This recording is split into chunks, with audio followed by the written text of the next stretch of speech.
ओम स्थापकाय च धर्मस्य सर्वधर्मस्वरूपिणे अवतारवरिष्ठाय रामकृष्णाय ते नमः। जननीं शारदां देवीं रामकृष्णं जगद्गुरुं पादपद्मे तयोः श्रित्वा प्रणमामि मुहुर्मुहुः।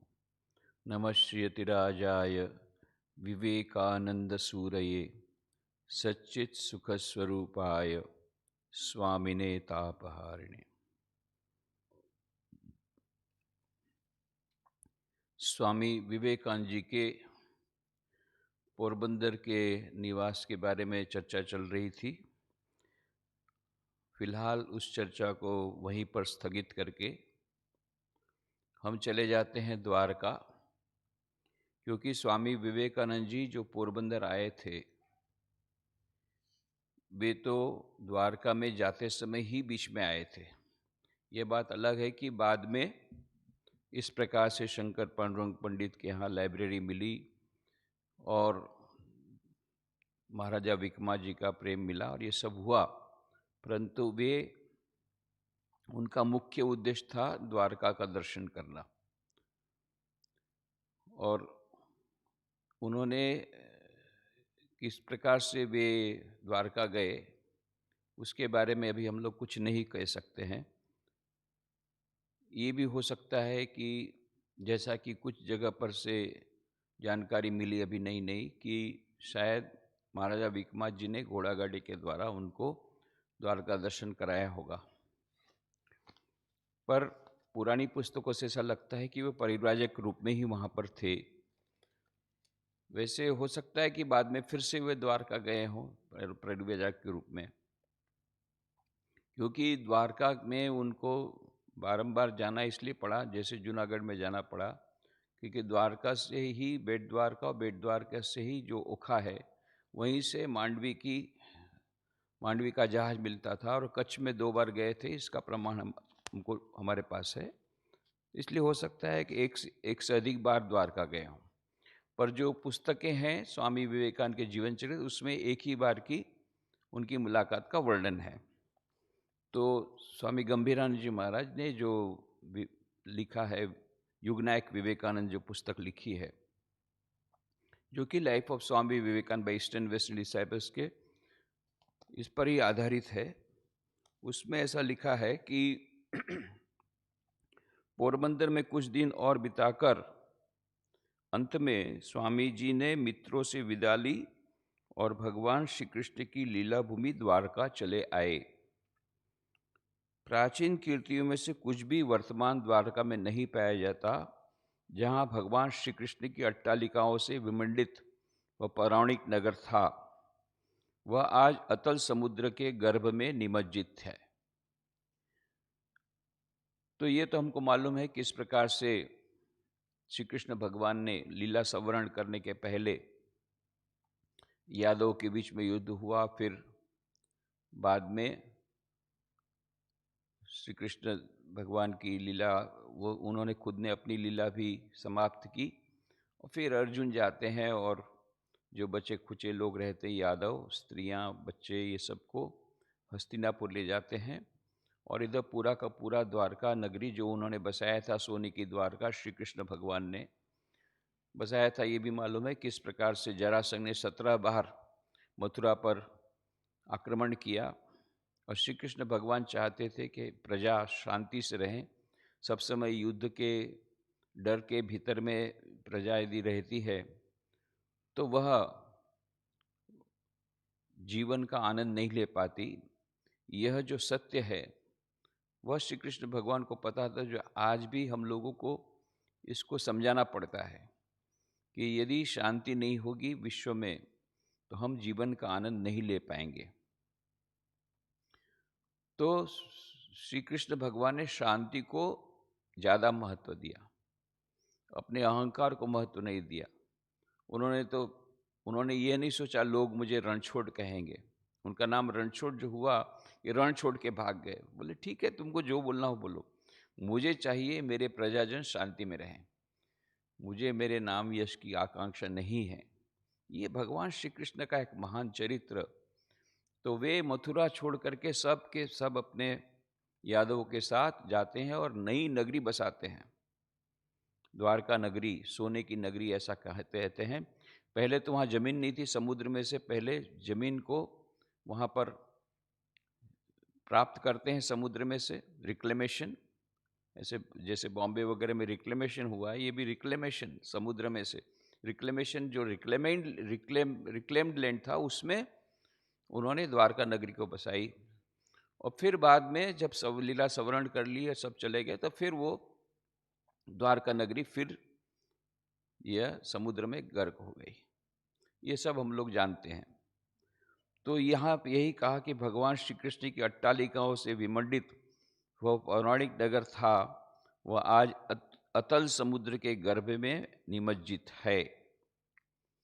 समुद्र के तट पर बैठे हुए स्वामी जी की दृष्टि उस गौरव राशि के ऊपर क्रीड़ा करती हुई गर्जनशील तरंगों के ऊपर तैरने लगी और उनके मन में यह भाव उठने लगा कि यह क्या भारत का लुप्त परमोज्वल गौरव फिर कभी लौटकर नहीं आएगा। ये स्वामी जी सब समय चिंतित हैं भारत माता के लिए, भारत की संतानों के लिए। आए हैं तीर्थ स्थान में, पर उनके आराध्य देव तो हैं जन जन में जो अवस्थित ईश्वर। बाद में सपने से जगे व्यक्ति की भांति उठकर वे श्री शंकराचार्य प्रतिष्ठित शारदा पीठ की ओर चिंताकुल हृदय से धीरे धीरे चले। तो जैसा हम जानते हैं, आदि शंकराचार्य जी ने 4 पीठों की बहुत बड़े ऑर्गेनाइजर थे। आदि शंकराचार्य ब्रह्म सत्य जगत मिथ्या, यह उनका एक है, उन्होंने कहा है, ठीक है, परंतु साथ साथ वे बड़े ऑर्गेनाइजर थे।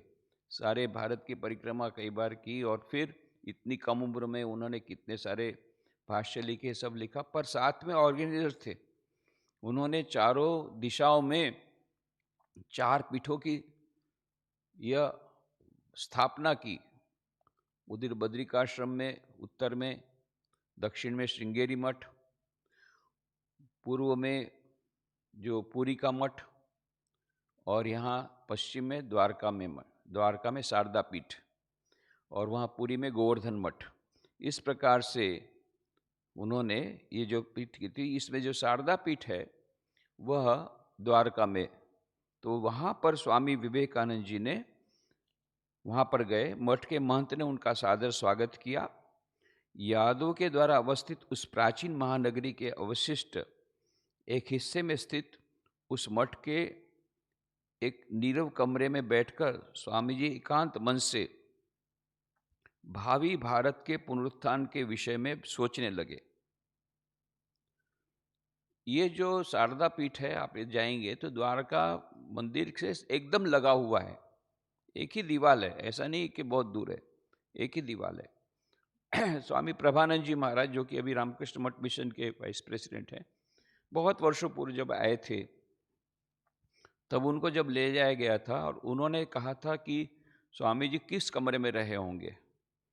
तो एक कमरे का हमने फोटोग्राफ खींचा था। उन्होंने ये सोचा था कि जिस प्रकार का वर्णन आता है कि स्वामी जी को नए भारत का वहाँ पर दर्शन हुआ, तो वहाँ से समुद्र दिखता है उस कमरे से।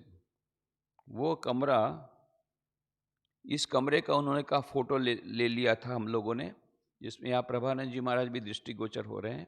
तो यह जो कमरा है वह एक अलग प्रकार का कमरा है। वैसे शारदा पीठ उस समय जो आश्रम था, कई और कमरे थे, पर यह कमरा थोड़ा सा अलग था और जिसमें से समुद्र का दर्शन होता था। तो उनका ये मानना था कि यहाँ से जो नए भारत का जो उन्होंने दर्शन किया, वो इसी कमरे से समुद्र के भीतर से सूर्य उग रहा होगा, तब उनको वह प्रकाश दिखाई दिया होगा, अपनी वो आध्यात्मिक अनुभूति उनको ही होगी। इस प्रकार की कल्पना की थी। दुर्भाग्य से ये कमरा अभी तोड़ दिया गया है, पूरा का पूरा शारदा पीठ का उस समय का पूरा मकान ही तोड़ दिया गया है और नया रिकंस्ट्रक्शन हुआ है। उस समय हम लोगों ने, जो वहाँ के जो महंत थे, उनको हमने अनुरोध तो किया था कि यदि इस मकान को, पुराने मकान को बचाया जाए, पर उस समय तक उन्होंने कहा कि यदि प्रमाण हो आपके पास कि इस कमरे में स्वामी विवेकानंद रहे थे, अब ये प्रमाण कौन देगा।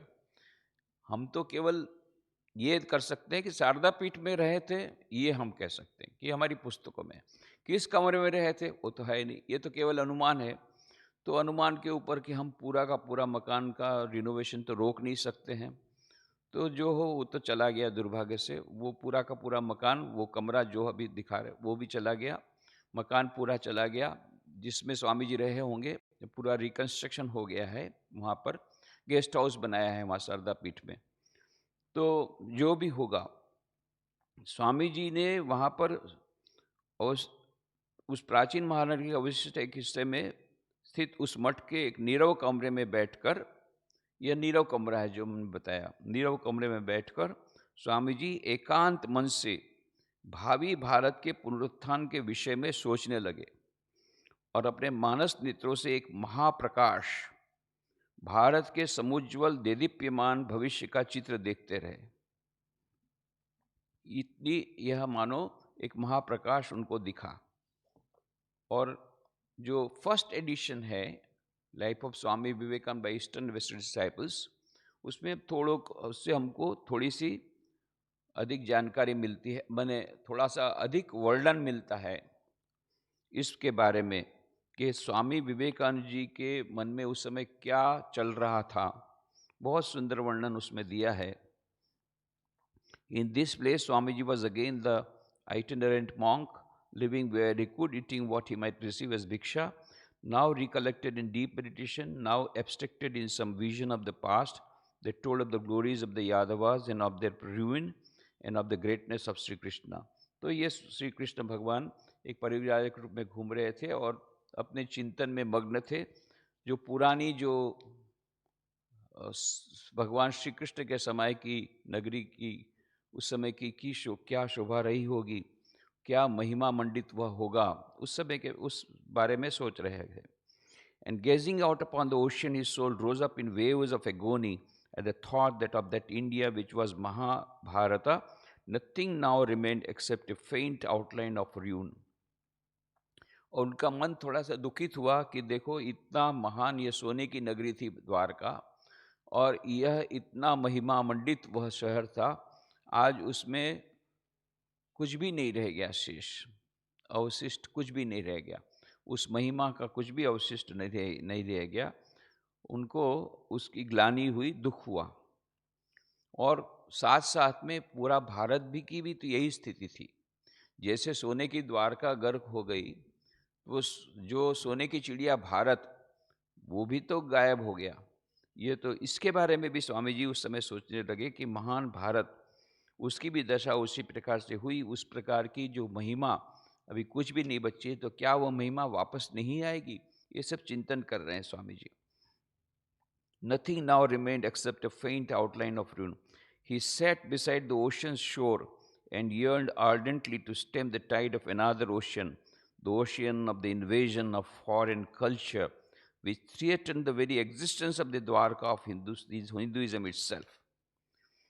तो उन्होंने उस समय सोचा कि ये जो समुद्र की लहरें आ रही थी, समुद्र की लहरों पर देखते हुए उनके मन में ये विचार आए कि ये जो इतनी लहरें आ रही है, ये लहरें हैं, ये जो लहरें आक्रमण कर रही है, लहरें हैं वो फॉरेन इन्वेजन, जो विदेशी आक्रमण जो हुए, ये मानो इसी प्रकार से समुद्र ने जिस प्रकार से द्वारका को गर्क कर लिया, अपने में उसको ले लिया, समा लिया, उसी प्रकार से मानो ये विदेश के जो आक्रमण हुए, उन्होंने पुराने भारत को मानो पूरा का पूरा निगल लिया। So he sat beside the ocean shore and yearned and ardent to stem the tide of another ocean, the ocean of the invasion of foreign culture, which threatened the very existence of the Dwarka of Hinduism itself. तो हिंदू धर्म ही मानो द्वारका हो, तो वो हिंदू धर्म, ये भारत माता, ये ही पूरी गर्क हो गई मानो की, वो जो विदेशी आक्रमण के कारण। And across the ocean he gazed, trying to fathom, as it were, its vast depths, and trying also to fathom the contents of the future years. और दूर दूर समुद्र में वो देखने लगे कि कहीं से वो आशा की किरण मिले, कहीं से वह नए भारत का कुछ प्रकाश मिले, दूर दूर देखने लगे। Something seems to stir within him in the way of a faint glimmering of hope, and he hoped and prayed. और उनको आशा की एक किरण दिखी कि नहीं, इस प्रकार से यह जो भले यहाँ पर अभी गर्क हो गया होगा, परंतु फिर से भारत जागृत होगा, ऐसी आशा उनको वहाँ पर मिली। और वो प्रार्थना करने लगे नए भारत के निर्माण के लिए।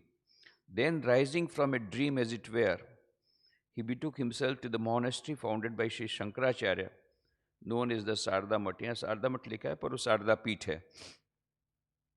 तो फिर बाद में मानो एक स्वप्न के समान पूरा उन्होंने देखा, बहुत देर तक बैठे। उसके बाद में फिर वो आदि शंकराचार्य ने जो स्थापित किया था, जिसके प्रारंभ में सुरेश्वराचार्य थे, वो शारदा पीठ जो द्वारका की, वहाँ पर उन्होंने गए और वहाँ के महंत ने उनका स्वागत किया और वहाँ पर उन्होंने वहाँ अपना निवास किया एक निर्जन कमरे में, where he was received by the Mahant and was assigned an apartment among its numerous lonely rooms.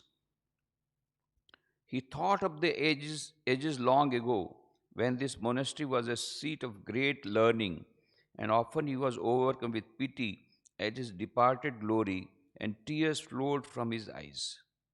ये वर्णन अभी की किताबों में नहीं है, पर ये फर्स्ट एडिशन में है, कि जिसमें स्वामी जी की अंतर्दशा का पूरा वर्णन है। जैसे पोरबंदर की जो अंतर्दशा का वर्णन हमको और कोई किताब में नहीं मिलता, फर्स्ट एडिशन में ही मिलता है, वैसे यहाँ पर भी हमको फर्स्ट एडिशन में मिलता है। द्वारका में स्वामी जी रोने लग गए कि देखो, इसी मोनेस्ट्री में, इसी शारदा पीठ में कितने कितने सन्यासी रहते थे और कितना यहाँ पर कितने विद्वान लोग चर्चा करते थे। यहाँ पर it was a seat of learning, यह ज्ञान का एक महान केंद्र था। और फिर इतने वो दुखी हो गए कि उनकी आंखों से, और ये सब जो महिमा जब चली गई, शारदा पीठ की महिमा चली गई, द्वारका की महिमा चली गई, भारतवर्ष की महिमा चली गई, ये सब सोचते सोचते स्वामी जी की आंखों से आंसू निकल गए। Tears flowed from his eyes, and like another Jeremiah, he lamented over the evils which had befallen his country. Jeremiah जो है वह जूइज एक प्रोफेट है, उनको वीपिंग प्रोफेट भी कहते हैं, उनका दूसरा नाम है वीपिंग प्रोफेट। वैसे संत थे जो रोते थे उनकी अवदशा को देख करके। इसी प्रकार से स्वामी जी भी यहाँ मानो ये वीपिंग प्रोफेट जेरेमिया के समान ये रोने लगे। He lamented over the evils which had befallen his country, और देश में जो दुर्गुण आ गए थे, देश में जो अवदशा हो गई थी, उसके बारे में सोच करके रोने लग गए। But he was different from Jeremiah in that he struggled in the sadness of his thought. परंतु वो जेरेमिया के समान केवल रोते नहीं रहे। He was different from the Jeremiah in that he struggled in the sadness of his thought. पर जेरमिया से उनका अंतर क्या है कि वो केवल रोए नहीं, इस जो परिस्थिति में से कैसे बाहर निकला जाए उसके बारे में उन्होंने चिंतन किया। In the sadness of his thought for a solution of the national problems, जो देश की उस समय की जो समस्याएं जो उन्होंने अपनी नजरों से देखी थी घूम घूम करके, उनके बारे में कैसे उन समस्या का समाधान निकले उसके बारे में चिंतन भी कर रहे थे, केवल रो नहीं रहे थे अवदशा देख करके। इतना अंतर था। He did not sit down and weep only, केवल बैठ करके रोए नहीं। He thought, he pass through a tumult of intellectual struggle, बहुत बड़े संघर्ष, एक बौद्धिक संघर्ष के दौर से वो गुजरे। आंतरिक मंथन हुआ, बहुत चिंतन हुआ, कैसे इस प्रकार की परिस्थिति से भारतवर्ष बाहर आएगा, भारत की समस्याओं का समाधान होगा। And there in the silence of his cell in that Sharada Peeth, in the ruined city of the Yadavas, he perceived a great light as it were, and that was the bright future of India. कहते हैं there in the silence of his cell, वो जो कमरे में बैठे थे, वो जो शांत कमरे में, नीरव कमरे में बैठे थे, वहाँ पर उन्होंने जो शारदा पीठ के उस कमरे में, द्वारका के जो भग्न द्वारका के उस शारदा पीठ के कमरे में जो शांत नीरव कमरे में बैठे थे। वहाँ पर बैठ कर के उनको एक अनुभूति हुई।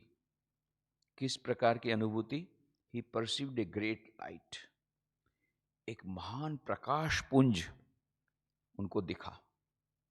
एक महान प्रकाश पुंज के दर्शन हुए। He perceived a great light as it were, and that was the bright future of India. और ये प्रकाश पुंज किसका था? भविष्य के भारत की, भविष्य का जो उज्जवल भारत, उसका वो प्रकाश था। इस प्रकार की अनुभूति स्वामी विवेकानंद जी को द्वारका में हुई।